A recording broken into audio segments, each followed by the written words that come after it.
कि अगर active cases की दृष्टि से देश में जो केसेस आए उनको एनालाइज करें तो 12 स्टेट ऐसी हैं जहां पर कि 1 लाख से अधिक एक्टिव केसेस हैं। 50,000 से 1 लाख एक्टिव केसेस 7 स्टेट्स में हैं और इसी तरह less than 50,000 active cases 17 state में हैं। इनमें भी देखें तो देखते हैं कि महाराष्ट्र, कर्नाटका, केरला, उत्तर प्रदेश और आंध्र प्रदेश में करीब 1.5 लाख से अधिक एक्टिव केस नोट किए गए हैं। इसी तरीके से स्प्रेड ऑफ इन्फेक्शन को मॉनिटर करने के लिए हम एक पैरामीटर जो एनालाइज करते हैं वह है केस पॉजिटिविटी, यानी कि जितने सैंपल टेस्ट हुए उसमें से कितने सैंपल पॉजिटिव पाए गए। तो उसमें देखें तो पाते हैं कि करीब 24 स्टेट हैं जहां पर कि 15% से अधिक पॉजिटिविटी नोट की जा रही है। 5 से 15% 10 स्टेट्स हैं और लेस देन 5% 3 स्टेट्स हैं। इसमें भी अगर देखें तो पाते हैं कि 10 स्टेट्स ऐसी है जहां पर कि करीब 25% से अधिक केस पॉजिटिविटी है, जिसका अर्थ यह है कि इन पर्टिकुलर स्टेट्स में हमें और अधिक कार्य करने की जरूरत है ताकि हम इन्फेक्शन का स्प्रेड प्रिवेंट कर सकें और एक रूट कॉज जो कि हमारे सामने केसेस के रूप में दिखाई देता है उसको हम कंट्रोल कर सकें। हमने पिछली बार डिस्कस किया था कि कुछ स्टेट्स में हमें अर्ली साइंस ऑफ प्लेटोइंग और केसेस का डिक्रीज भी दिखाई दे रहा है। उसके तहत हम देखते हैं तो पाते हैं कि महाराष्ट्र में केसेस में रिडक्शन नोट किया गया है। इसी तरह उत्तर प्रदेश में भी, दिल्ली में भी कुछ केसेस में रिडक्शन नोट किया जा रहा है। छत्तीसगढ़ में भी इसी तरह केसेस में रिडक्शन दिखता है। गुजरात, मध्य प्रदेश, तेलंगाना, झारखंड, दमन एंड दीव, लद्दाख, लक्षद्वीप और अंडमान निकोबार, इन स्टेट और केंद्र शासित प्रदेशों में हम देखते हैं कि एक early signs of reduction note होता है। हालांकि यह बहुत जरूरी है समझना कि एक इन्फेक्शियस डिजीज से जब हम डील करते हैं तो एक दिन की ढिलाई हमें पुरानी परिस्थिति पर या earlier farther spread of infection की दृष्टि में ले जा सकती है। इसलिए जरूरी है कि स्टेट्स में और डिस्ट्रिक्ट में इस पर परस्पर कार्य चलता रहे। इसी तरीके से काफी स्टेट्स ऐसी हैं जहां पर एक इंक्रीजिंग ट्रेंड फर्दर नोट किया जा रहा है, जिसमें मुख्यतः कर्नाटका, केरला, तमिलनाडु, आंध्र प्रदेश, वेस्ट बंगाल, राजस्थान, बिहार, ये स्टेट्स हैं। इसी तरीके से अगर आप देखें तो हम पाते हैं कि कुछ ऐसी छोटी हमारी नॉर्थ ईस्ट साइड की जो स्टेट्स है वहां पर भी एक इंक्रीजिंग ट्रेंड नोट किया जा रहा है। तो जरूरी है कि जिन पर्टिकुलर प्रांतों में चाहे वह केसेस आज कम संख्या में हैं, बट अगर एक इंक्रीजिंग ट्रेंड नोट किया जा रहा है तो हम कंटेनमेंट की दृष्टि से कैसे उन केसेस को कंट्रोल करें, कैसे इन्फेक्शन के स्प्रेड को रोकें, उस पर हमारा कार्य हमारा उसी कंटिन्यूड मोमेंटम से चलता रहे, इसकी बहुत आवश्यकता है। इसी के साथ ही हम देखें कि कई जिलों में हमें एक डिक्लाइन इन केसेस पिछले 14 दिनों में नोट किया है, जिसमें मुख्यतः महाराष्ट्र में, पुणे के अंदर, थाने, मुंबई, लातूर, औरंगाबाद, इसी तरह से ऐसे करीब हमारे 11 जिले हैं जहां पर कि पिछले 14 दिनों में केसेस में एक कमी को नोट किया जा रहा है। हमारा स्टेट के साथ समन्वय इसी दृष्टि से रहता है कि जिस तरह से केसेस में रिडक्शन नोट किया जा रहा है उसी कंटिन्यूड स्पिरिट से हम लोग काम करते रहें और केसेस के इन्फेक्शन के स्प्रेड को रोकें। इसी तरीके से मध्य प्रदेश में हम देखें तो पाते हैं कि कटनी, झबुआ, राजगढ़, सियोनी, भारवानी, गुना, शाजापुर और छिंदवाड़ा में भी केसेस में कुछ हद तक कमी नोट की जा रही है। साथ ही छत्तीसगढ़ में 3 जिलों में, उत्तर प्रदेश में लखनऊ और प्रयागराज में, झारखंड में पाकुड़ जिले में, लद्दाख में और गुजरात में भी केसेस में कुछ कमी नोट की गई है। हम स्टेट के साथ इस पर और अधिक कार्य करें ताकि वहां पर केसेस और इन्फेक्शन स्प्रेड को हम कम कर सकें। इसी के साथ अगर हम देखें तो कुछ एरियाज ऑफ कंसर्न भी इमर्ज होकर आ रहे हैं। जैसे कि हम देखते हैं कि बेंगलुरु में पिछले एक हफ्ते में करीब 1,49,000 केसेस रिपोर्ट हुए हैं। चेन्नई में इसी तरह से 38,000 केसेस रिपोर्ट हुए हैं। साथ ही हम पाते हैं कि कुछ ऐसे जिले हैं जहां पर कि फर्दर और स्पीडी इंक्रीज इन केसेस भी नोट किया जा रहा है, जिसमें अगर हम मुख्यतः देखें तो पाते हैं कोझिकोड, एर्नाकुलम, गुरुग्राम, इस टाइप के जिलों में जहां पर कि एक सडन इंक्रीज इन केस को नोट किया जा रहा है। आंध्र प्रदेश में, उत्तराखंड में, महाराष्ट्र में कुछ ऐसे जिले हैं जहां पर कि केसेस में वृद्धि नोट की गई है। हम स्टेट के साथ समन्वय करते हुए, चर्चा करते हुए कैसे इस इन्फेक्शन के रनअवे इन्फेक्शन को कंट्रोल किया जाए उस पर कार्य कर रहे हैं। इसी तरह श्रीकाकुलम, ईस्ट गोदावरी, केरला के कुछ अन्य जिले, कानपुर नगर इन उत्तर प्रदेश, कर्नूल इन आंध्र प्रदेश, ऐसे विशाखापट्टनम इन आंध्र प्रदेश, ऐसे कुछ जिलों में भी फर्दर इंक्रीज नोट किया जा रहा है।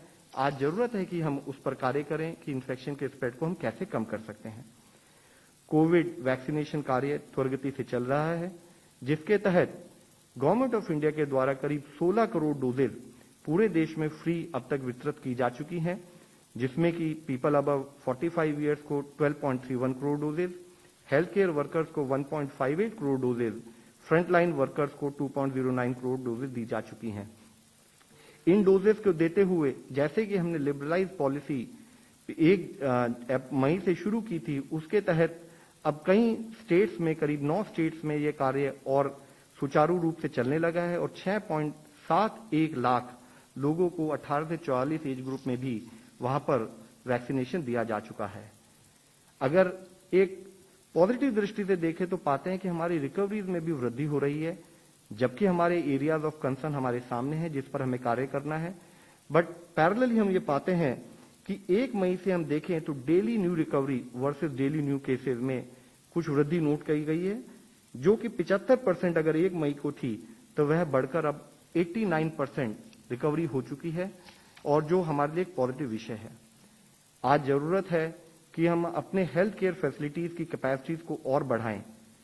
बिसाइड्स हमारी कोविड डेडिकेटेड फैसिलिटीज, जरूरी है कि हम आज टीयर 2 टाउन्स, टीयर 3 टाउन्स में जो हमारे हेल्थ कर्मी हैं, उन सभी को कोविड के बारे में समझ जानकारी हो, जिसके थ्रू वह कोविड के अर्ली आइडेंटिफिकेशन में भी एक तरफ से हमें सपोर्ट करें और साथ में ट्रीटमेंट प्रोटोकॉल में भी जो रिक्वायर्ड ट्रीटमेंट प्रोटोकॉल है, ना अधिक ना कम, उस गति से काम करते हुए उसके तहत हमने एक सेंटर ऑफ एक्सीलेंस इनिशिएटिव शुरू किया है, जिसमें कि national centre of excellence AIIMS Delhi है।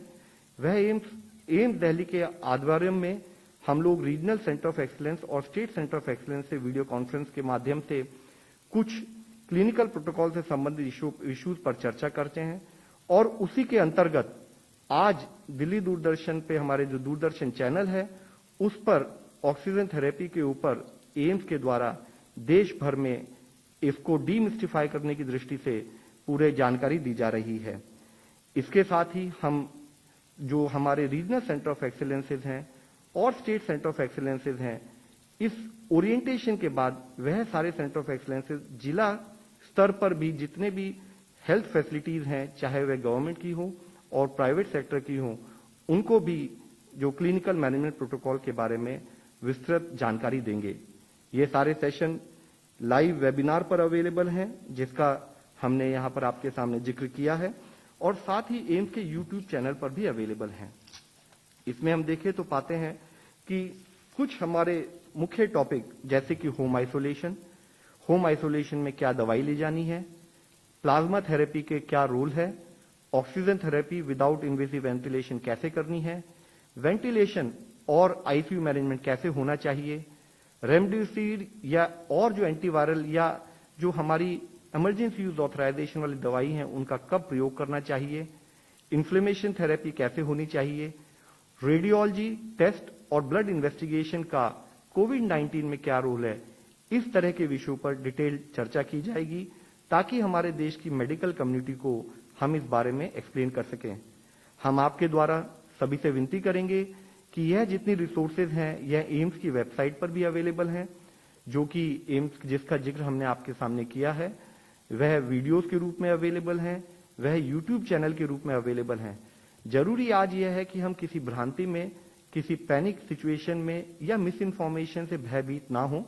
हमें जरूरी है कि हम ऑथेंटिक इन्फॉर्मेशन अगर हमें मिल जाए तो हम उसको फॉलो करते हुए इस कोविड जैसी बीमारी से कैसे बचा जाए, उसके लिए रिक्वायर्ड ट्रीटमेंट ले सकें। आज इससे पहले भी हमने कई बार चर्चा की है, कोविड के मैनेजमेंट में यह एक समग्र सरकार और संपूर्ण समाज द्वारा किया जाने वाला कार्य है, और इसके लिए जरूरी है कि एक स्थाई पर हम संक्रमण के प्रसार को रोकें, वह हमारा मूल कारण है, और इसको कंट्रोल जब तक हम नहीं कर पाएंगे तब तक स्वास्थ्य सेवा का वह बुनियादी ढांचा, यह जो आवश्यक लॉजिस्टिक्स चाहिए, उन पर हमेशा स्ट्रेस बना रहेगा।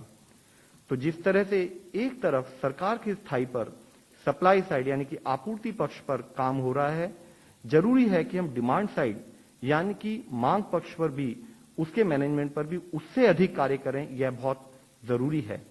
हमारे लिए जरूरी है कि कलेक्टिवली हम सब लोग मिलकर ट्रांसमिशन की श्रृंखला को तोड़ने पर जरूरी रिक्वायर्ड कार्य करें। और जैसे कि हमने इससे पहले भी आपके सबसे रिक्वेस्ट की है कि जो हमारे प्रदेश, जो हमारे स्टेट्स या जिले जहां पर अभी संक्रमण कम है, हम वहां पर कंटेनमेंट पर अपना फोकस बनाए रखें ताकि वहां पर इन्फेक्शन ज्यादा ना फैले। और जो वो एरिया है जहां पर कि या तो हाइयर सर्ज नोट किया जा रहा है, ज्यादा केसेस नोट किए जा रहे हैं, या हाई केस पॉजिटिविटी नोट की जा रही है, वहां पर जरूरी है कि हम इंटेंसिव एक्शन और लोकल कंटेनमेंट पर उसी मोमेंटम से काम करें ताकि हम इन्फेक्शन का फैलाव रोक सकें। आज जरूरी है कि जिस तरह से पिछले 1 साल से हम लोग काम करते आ रहे हैं, वह मिशन मोड कंटिन्यूड रहे। जरूरी है कि हमारे इन एफर्ट्स में जन भागीदारी, जन आंदोलन, जैसे कि माननीय प्रधानमंत्री जी हमेशा कहते आए हैं, हम उस मोमेंटम को बनाए रखें। जन भागीदारी, जन सपोर्ट से हम इंश्योर करें कि हमारा ट्रांसमिशन और जो ट्रांसमिशन की श्रृंखला है उसके लिए रिक्वायर्ड एक्शन किया जाए। जरूरी है कि अपनी मेडिकल फ्रेटर्निटी के साथ काम करते हुए उचित क्लिनिकल प्रबंधन पर काम करें। हमारा सारा ट्रीटमेंट प्रोटोकॉल के मुताबिक हो। उसके साथ ही जरूरी है कि हम जो हमने आइडेंटिफाइड प्रायोरिटी एज ग्रुप लिए हैं उनका 100% टीकाकरण हो। चेन ऑफ ट्रांसमिशन को रोकने में सबसे अधिक सपोर्ट हमारे लिए जरूरी है कि हम कोविड सेफ बिहेवियर, कोविड उचित व्यवहार का पालन करें। वह हमारे लिए इतना जरूरी है कि जैसे हम इससे पहले भी डिस्कस कर चुके हैं कि यह हमारे एक सोशल वैक्सीन के रूप में काम करेगा, और जिसके अंतर्गत हम हमेशा रिक्वेस्ट करते हैं मास्क का उपयोग, 2 गज की दूरी और सैनिटाइजेशन कैसे किया जाए, hand as well as respiratory hygiene कैसे मैनेज किया जाए, मेंटेन किया जाए, उस पर काम करें। जरूरी है कि हम एक स्थाई पर वैक्सीनेशन का प्रयोग करें, एक स्थाई पर हम क्लिनिकल प्रोटोकॉल पर काम करें, बट कड़ाई इन टर्म्स ऑफ एंश्योरिंग कि इन्फेक्शन ना फैले, नहीं तो हमारा हेल्थ सिस्टम कंटिन्यूड स्ट्रेन में रहेगा। हम उस पर भी कार्य करते रहें, इसकी भी अत्यधिक आवश्यकता है। धन्यवाद। प्रोफेसर विजय राघवन जी। धन्यवाद। शुरू करने से पहले मैं 2 मुद्दों पर स्ट्रेस करना चाहता हूं। First, this is a very critical time in our country, and it's important for all of us to work together and ensure that we, India and the world, get out of this pandemic. Second, it's important that we understand that there are about 4 factors at play here. The first and most immediate is doing everything we can now and doing it together to help those who are currently impacted. It is gut-wrenching for all of us to see what is happening, and we must continue to strengthen all healthcare workers, frontline workers, patients and their families, those ensuring supply chains function, and make sure that we overcome this huge surge. Now that's